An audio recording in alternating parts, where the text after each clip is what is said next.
maneno yako ni machache sana.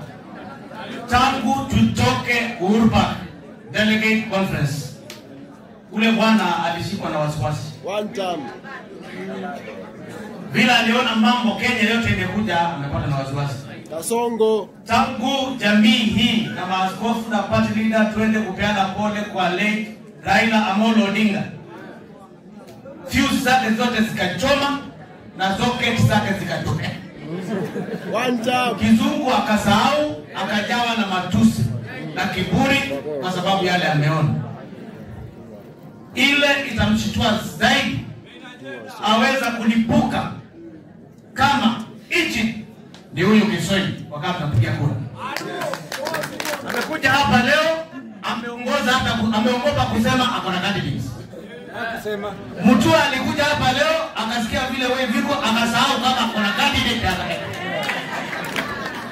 Lakini nimalizie ni kwamba wewe unasema watu hawana akili, hawana mpango, hawajui wanaenda wapi, wewe ni rais. Lakini niwaulize, mtu anasema watoto wetu wapigwe risasi Bugumu, ako na akili ama ana akili? Alibahatika. Mtu anauza airports, anauza pipeline, anauza kila kitu ya nchi yake, ako na mpango ama ni wizi? Mtu anaharibu matibabu ya nchi, wananchi waumie, ako na akili ama kaka na akili? Ana akili? Unajua unaweza kuwa unaota ndoto zilizo kama wewe. Yule bwana alikuwa anaota ndoto zake. Na kwa sababu umefika kwa leo hapa, na ndio unaona mbunge hiyo ndani yumbanie ba. Ekaino nure nukienda speaker ali put question gani muogo ni ale suikuna. Ni sawa sawa?